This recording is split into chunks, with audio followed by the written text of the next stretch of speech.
PSN, proyek strategi nasional. Nah, ini tanda-tanya, Prof. Kepentingannya tentu yang namanya itu. PSN itu tentu harus kepentingan anak bangsa. Itu yang dipertanyakan. Tapi patut dikira dan diduga nggak nyampe ini. Bukan nggak nyampe, dibelokin. Karena apa? Banyak numpang, banyak titipan. Iya. Sehingga kalau kereta api itu PSN, harganya 2 kali lebih dari yang dibangun dengan yang lebih panjang, dengan terowongannya 8, jembatan yang banyak, tapi harganya separuh. Usahanya PSN, tapi kepentingan asing dan asing. Nah, ya ini kan artinya orang untung sih untung lah, tapi untung gede ini ngerampok, Bib. Merang ada di pejabat-pejabat munafikun ini yang sebetulnya mereka ahli dan mengerti apa yang terjadi, but they are not talking something. Dia tidak peduli negeri ini. Jadi nasionalismenya sudah kurang. Terjadilah hutang berhutang, terjadilah 190 tahun. Tergadailah Indonesiaku. Tergadailah Indonesiaku. Oke. Apakah itu kita diam saja, Prof? Oh, enggak diem. Itu pertanyaannya ya, kan. Begini, Bi. Mereka terpapar pemikiran-pemikiran globalisasi yang menganggap ekonomi yang namanya Silk Road, ya, sutra itu, yang dilanjutkan dengan obor, itu baik. Tapi di balik itu bahwa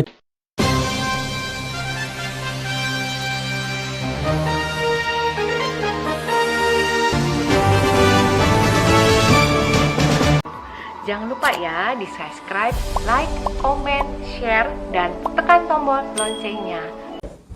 Assalamualaikum warahmatullahi wabarakatuh. Waalaikumsalam warahmatullahi wabarakatuh. Jumpa lagi di Has Channel dengan Prof. Abbas Taha, bisik-bisik politik kenegaraan tentang situasi yang sedang menghangat di negeri ini. Baik, Prof. Baik, Bib. Apa kabar? Aduh, ini undangan khusus hari ini nih. Undangan khusus ya. Cuma ini kok seragamnya agak beda ini, Bib. Seneng ini. Gitu ya. Iya. Kita di forum ini kan berkali-kali, Prof, ya. Kita podcast, kita mengingatkan agar elit-elit politik ya, agar rezim ini berhati-hati ya menjalankan tugas negara kan. Itu. Nah, ini juga jadi makin hari makin perhatian saya, Bro. Gimana, Bro? Isu terkini apa aja yang lagi mendidih? Yang kalau yang ada yang mendidih, ada yang menyejukkan, ada yang mengkhawatirkan dan duka. Oh, gitu. Kalau mengkhawatirkan dan duka itu LBP masuk rumah sakit. Ya, oke. Nah, yang mendidih ini adalah kabarnya di Kalimantan Tengah dan Rempang terjadi hal-hal yang tidak baik yang dilakukan oleh aparat kepada warga. Ya. Tapi ini perlu dikaji ulang ini. Betul. Apa-apa piting-piting itu jadi lakukan. Apakah bulldozer itu juga? Karena apa? Kalau di Rempang itu kan jelas proyek kecil dikatakan kebutuhannya besar. Tapi dalam kajian yang lalu, dia butuh tanah luas itu karena masalah one road, one belt untuk menguasai Selat Malaka sekaligus membangun Cina Selatan yang dilakukan oleh China, PKI, komunis. Oke. Berarti ada rencana besar ya? Iya. Nah, kemudian dibungkus dengan dengan PSN. Oh, PSN. Nah, dibungkus dengan pengembangan ekonomi China. Jadi Afrika, Asia, Eropa terus jalan. Ya, ini proyek PSN, proyek strategi nasional. Dan banyak emang kepentingan. Nah, ini tanda-tanya, Prof. Kepentingannya tentu yang namanya PSN itu tentu harus kepentingan anak bangsa. Itu yang dipertanyakan. Tapi patut dikira dan diduga nggak nyampe ini. Bukan nggak nyampe, dibelokin. Karena apa? Banyak numpang, banyak titipan. Sehingga kalau kereta api itu PSN, harganya 2 kali lebih dari yang dibangun dengan yang lebih panjang, dengan terowongannya 8, jembatan yang banyak, tapi harganya separuh. Usahanya PSN, tapi kepentingan asing dan asing. Nah, ya ini kan artinya orang untung sih untung lah, tapi untung gede ini ngerampok, Bib.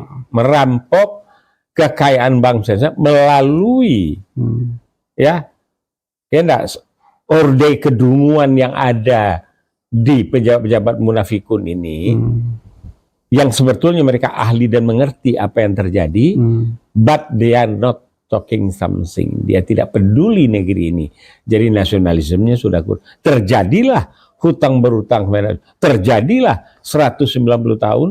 Tergadailah Indonesiaku. Tergadailah Indonesiaku. Oke. Apakah itu kita diam saja, Prof? Oh, enggak diam. Itu pertanyaannya Ya, kan. Apakah semua profesor, doktor, ahli hukum, ahli tata negara, mahasiswa, rakyat kecil diam saja? Begini, Bib. Mereka ini banyak yang sakit gigi yang tidak sebetulnya sakit gigi. Oh gitu. Atau banyak yang kena hipnotis. Atau mereka terpapar pemikiran-pemikiran globalisasi yang menganggap ekonomi yang namanya Silk Road ya, sutra itu dilanjutkan dengan obor itu baik. Tapi di balik itu bahwa Cina akan mencengkeram kita kok. Itu yang tanpa duit lalu lintas kita rakyat. bisnis yang lewat Selat Melaka itu nanti tidak jadi bisa ambil. Jadi kewajiban kita, Prof, mengingatkan kepada netizen, pada masyarakat bahwa dia ada something wrong. Ya, jadi kita tidak memprovokasi masyarakat, memberitahu ini loh yang terjadi ya. Nah, ini bapak-bapak pendahulu kita ya. Negara ini menjadi negara kepulauan maritim terbesar di dunia, 2 kali Eropa, luasnya 5 juta hektar kalau tidak salah, 5.000 juta hektar ya. Nah, dan itu dengan deklarasi Juanda yang dilanjutkan oleh orang Padang ini, ayahnya Dino Patijalan, Doktor ya Jalal, dan Mukhtar Kusuma Atmaja, Pak Menteri. Betul. Maka lahirlah dan diakui dunialah yang namanya negara maritim kita ini. Itu karya Mukhtar Kusuma Atmaja itu baru diungkap kemarin, Prof. Bahwa karya beliau itu sekian puluh ribu hektar lahan kita menjadi hak milik kita, perjuangan beliau. Ya, kalau ini Mukhtar tidak itu. Ya enggak memperkuat apa deklarasi Pak Juanda yang menyatukan tadinya negara kepulauan itu pisah-pisah. Selat-selat itu sekarang enggak. Karena sudah 2 mil lebih itu jadi satu kita. Nah, itu karya yang Mukhtar Kusuma Atmaja. Itu karya Bunda. Salah. Dia melanjutkan apa yang dilakukan oleh Perdana Menteri Insinyur Haji Juanda. Ya, betul dong, berarti dia juga punya karya di situ. Oh, ada. Sama ayahnya Dino Patijalal. Gitu. Yang ahli tentang hukum kelautan. Ya. Nah, itu ceritanya. Batas batas wilayah Indonesia itu beliau yang memperjuangkan ya. Iya betul. Jadi kalau ZEE itu ya, Prof. Iya betul. Nah, itu. Tetapi ini salah satunya kan, Bu. Tapi sebelum itu ada lagi. Tahun 50 sudah dinyatakan dengan mosi integral oleh Pak Nasir. Kita itu adalah negara kesatuan Republik Indonesia. Yaitu apa? Luncuran daripada Republik Indonesia Serikat yang kecil, tambah dengan kesultanan-kesultanan, termasuk Sultan Penyengat atau Indragiri, Indrapura ya, Sri Indrapura, yang menyumbang sekian triliun, yang rempang itu loh. Kan ini bingung saya ini. Enggak, apa LBP pemahaman sejarahnya segitu? Apa Ganjar Pranowo segitu? Menyatakan SDM kita tidak hebat. Parah ini mereka ini. Harus belajar dia nih. Banyak. Oke. Nah, jadi kita lanjut. Nah, sekarang yang ditanya apa yang hangat mendidih? Hangat tapi tidak mendidih, Bib. Firly yang suka mentersangkakan orang akan ditersangkakan. Bukan akan. Meningkat ke penyidikan. Ya, kalau penyidikan kan berarti sudah tersangka. Sudah tersangka. Iya, dan bukti-bukti sudah cukup. Cukup. Bahkan Kapolri memerintahkan Mabes Polri untuk membackup Kapolda mengatasi masalah ini. Jangan main-main. Jangan main-main. Sambo aja lewat. Apalagi cuma Firly. Sambo lewat, Teddy lewat. Ya kan? Iya. Kan itu kan luar biasa kan? Ya, walaupun ada 42 triliun yang dimaafkan oleh MA tuh. Oh ya? Oh, ada nih gile juga di MA. Oke, jadi baru tahu kalau dia MA banyak gilenya. Ya 36 atau 40 triliun. Supriyadi itu. Tidak banyak, Prof. Di MA itu macam-macam, Prof. Ya, jadi nah sekarang bagaimana Firly ini? Jadi kalau dulu getol dia mau ganjel Anies lewat formula, cari punya, enggak ketemu. Iya. Masuk lagi Muldoko, ya enggak, cari punya, dan lewat menjatuhkan Demokrat, gagal juga. Demokrat yang bersemangat dengan kemudian pindah rel, pindah rel, bergabung dengan Prabowo. Ya, lapor Pak Prabowo, siap untuk menang, urusan dia lah. Iya. Jadi sama-sama jenderal kan? Iya. Ya, Nah, jadi, nah Firly tadi, ini kan sudah tersangka, ya. Dulu bocor-bocor soal ESDM. Banyak, Prof. Banyak. Dan numpuk masalah itu. Jadi Dewas itu, yang dibilang Dewan Pengawas itu kan, mestinya kan dia kan perlu apa namanya keadilan. Kan sudah berkali-kali bermasalah, dibawa ke Dewas, ujung-ujungnya hau-hau. Atau cuma kalau di KPU aja cuma peringatan teguran berat. Nah, kalau ini enggak sudah. Ini belum tahu. Karena yang tersangkakan bukan dari KPK, ini dari kepolisian. Beda, Prof. Karena ada saksi, ada bukti-bukti, udah bahkan ada 3 kali bukti itu sudah dibuka oleh Sugeng, ya, salah satu apa namanya ketua IPW, bahwa sebetulnya Firly sudah 3 kali ada pertemuan dengan apa? Dengan SYL. Itu sudah 3 kali bertemu. Dan yang paling parah kemarin terakhir itu ya uang pun katanya sudah berkali-kali. Cuma kemarin yang di lapangan badminton itu jelas. Gitu. Jadi begini, B. Barangkali Firly juga lupa. Ini kan SYL ini kan sudah politisi 3 zaman. Kalau tidak salah umurnya udah hampir 70 juga, mantan gubernur. Ya, sekarang Nasdem. Kalau saya tidak berpikir ke situ, Bob, Prof. Jadi kalau orang yang sering menunjuk begini, kan ketiga ke dirinya, Prof. Oh gitu. Kan selalu begini ya, ketiga ke dirinya. Nah, hari sekarang balik ke dirinya. Kan banyak kan yang sudah contohnya kan berkali-kali. Nah, hari balik ke dirinya. Nah, ini sebetulnya semacam peringatan dari Allah. Bahwa jabatan itu bukan segala-galanya. Boleh jabatan hebat, boleh kekuasaan hebat, boleh salah gunakan semena-mena, tapi awas. Nah, jadi sekarang terkait dengan pesta rakyat yang besar ini, Pilpres dan Pil ini, biasanya kita masih mempertanyakan apakah masih bisa dia bermain dalam untuk mengupayakan cari-cari masalah mengenai Anies. Kalau masalah Anies saya kira sudah clear, Prof, ya. Sudah tidak mungkin lagi. Caimin apalagi kan sudah tidak ada lagi masalah. Kalau bendera kan sudah berkibar gitu ya. Jadi tinggal masalah lainnya gitu loh. Muncullah semacam ya si Lemponi diantaranya kan muncul. Tapi kan yang seperti kita bilang tadi. Jadi sepandai-pandai tupai melompat, ada kalanya jatuh juga. Dengan segala macam cara, ya akhirnya dia jatuh juga. Nah sekarang ini kembali lagi, Prof, keperingatan Allah lagi bahwa yang baik dan benar itu Allah akan bela. Ya. Jadi ini dari langit sudah turun. Kemarin ada video itu udah 2 kali. Itu Beijing hancur kena banjir besar katanya. Itu enggak tahu tuh apa iya atau Israel juga hancur sekarang. Israel kan tembok Gaza itu bisa runtuh. Oh iya, kalau bayangkan tuh. Tembok yang sudah puluhan tahun yang kokoh berdiri bisa roboh dihantam oleh Hamas.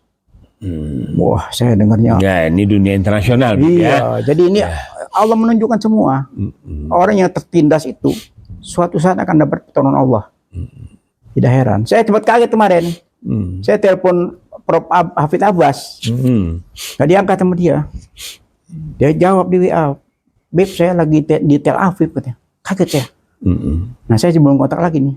Dan mereka apa beliau di Tel Aviv itu? Saya nggak tahu nih. Mudah-mudahan beliau selamat ya. Ya. Karena lagi. Ya, waktu itu memang dia cerita dia akan berangkat keluar. Waktu itu kita diskusi ngobrol di waktu Rakornas Mas Umi. Beliau hadir. Beliau memberikan pencerahan mengenai HAM. Ya. Berarti di sana dalam rangka HAM demokrasi. Berarti dalam rangka HAM dia. Mungkin dalam rangka. Saya ada masih di baru 2 hari lalu saya telepon nggak diangkat. Mohon maaf, Bib, saya lagi di Tel Aviv. Salam katanya. Saya begitu kejadian bom kemarin di apa namanya tembok gak itu saya sempat kaget ya, mudah-mudahan beliau selamat ya, sampai ada apa-apa ya.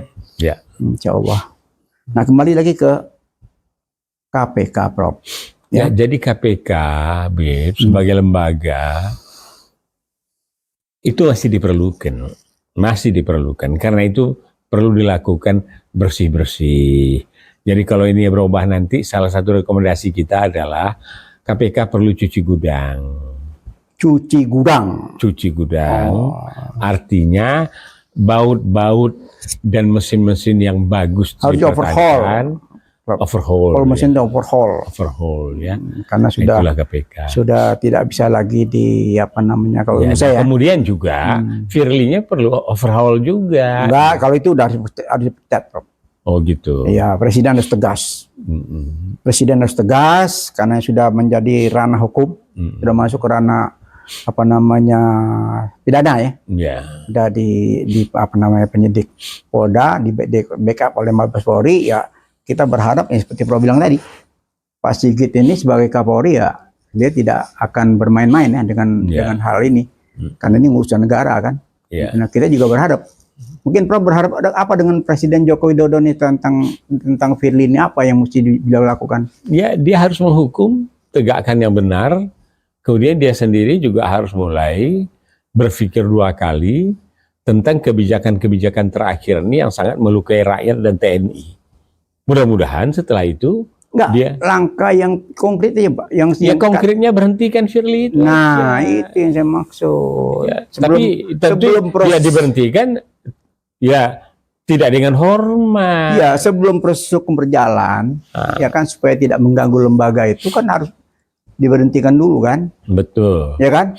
Jadi tidak ada apa namanya semacam cicak buaya lagi kan. Ya. Nah, kita tidak mau kan. Betul. Image itu kan nggak bagus, Pak. Nggak boleh. Yang ada sekarang, Bib, bukan cicak buaya. Ya enggak. Labuan Bajo itu Komodo mau dilalap sama investor juga. Aduh. Air Bangis di Sumatera mau disontop juga. Oh, gitu. Nah, ini dia berhadapan dengan orang Minang ini. Dengan Melayu juga. Ya. Jadi semakin kredit, Prof ya? Oh, makin kredit, makin masalah. Karena apa? Kalau berhasil ring, ya, one road. Nggak bakal berhasil, Prof. Saya nggak yakin. Ya, itu. Ini sudah kelihatan, Prof. Tanda-tandanya kelihatan. Ya, tanda-tanda kelihatan, rakyat bangkit. Rakyat juga mulai melek, ya kan? Contoh kan ya di sini kan, di Rempang, kemarin di Kalimantan, belum lagi di mana-mana kan sudah semuanya sudah bereaksi ya. Masyarakat itu menyadari selama ini, termasuk NU yang menyadari. NU itu sadar sekarang bahwa selama ini mereka diperalat. Ada beberapa tokoh NU yang menyatakan seperti itu. Mereka menyesal selama ini merasa diperalat dengan kekuatan NU yang begitu besar, tapi mereka dapat apa? Dapat apa-apa, Bro?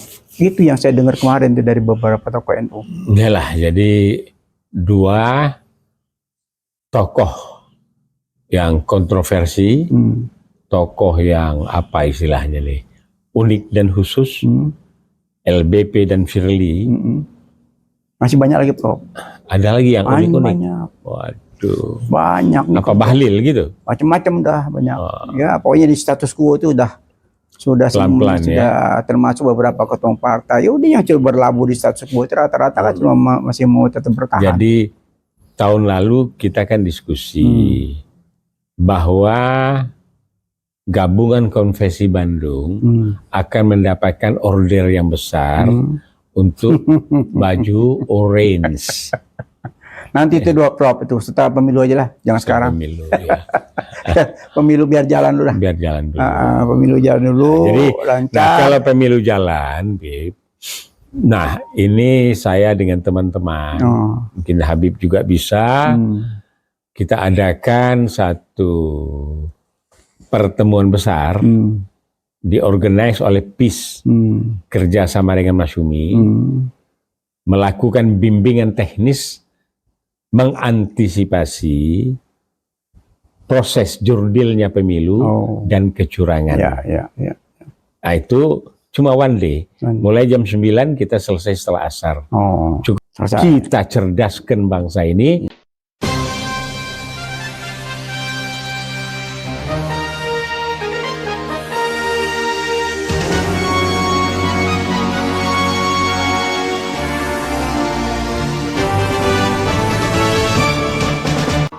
Jangan lupa ya di subscribe, like, comment, share, dan tekan tombol loncengnya.